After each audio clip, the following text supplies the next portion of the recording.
नमस्कार, स्वागत है एक बार फिर से चुनावी समर में। हम लेकर आए हैं आपके लिए बीएसपी फैमिली के कुछ और अपडेट्स। देश में कहीं भी चुनाव हो और ईवीएम का मुद्दा न गरमाए, ऐसा कैसे हो सकता है? और जहां बात ईवीएम की हो वहां राजरत्न अंबेडकर का जिक्र ना हो, ऐसा भी संभव नहीं है। दरअसल बिहार विधानसभा चुनाव के पहले ईवीएम का मुद्दा फिर से गरमा गया है। आपको बता दें कि बिहार में विपक्ष ने कहा कि राज्य में एनडीए फिर से ईवीएम के सहारे चुनाव जीतने के लिए तैयार है। वहीं विपक्ष ने एक बार फिर ईवीएम को बैन करने की मांग की है, जिसकी वजह से राजरत्न अंबेडकर ने एक बार फिर ईवीएम के खिलाफ मोर्चा खोल दिया। आपको बता दें कि राजरत्न अंबेडकर ने कहा कि अगर विपक्ष और देश की एक बड़ी आबादी की यही मांग है कि चुनावों में ईवीएम बैन होना चाहिए, तो फिर चुनाव आयोग को इस मुद्दे पर गंभीरता से विचार करना चाहिए। उन्होंने कहा कि अगर ईवीएम से देश की एक बड़ी आबादी खफा है, तो फिर चुनाव आयोग मौन क्यों है?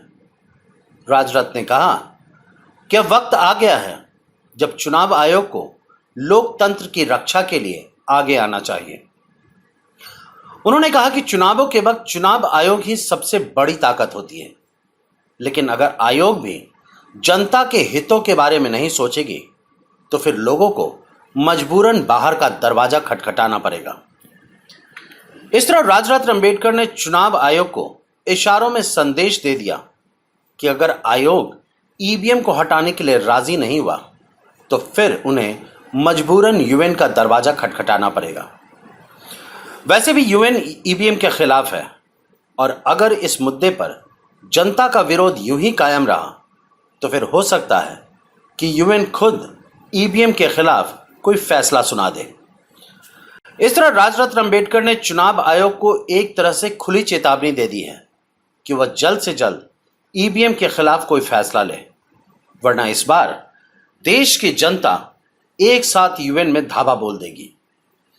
यानी कि बिहार में विपक्ष के द्वारा लगाई गई चिंगारी को राजरत्न अंबेडकर ने फिर से मसाल बना दिया।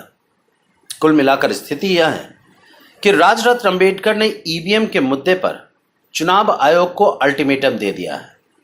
अब देखना यह है कि आयोग इस मुद्दे पर क्या निर्णय लेती है। हमारे साथ बने रहने के लिए आपका धन्यवाद। आप हमारे प्रोग्राम्स को todays.com पर भी देख सकते हैं, और आप हमें टुडेज टीवी पर ट्वीट भी कर सकते हैं। Thank you.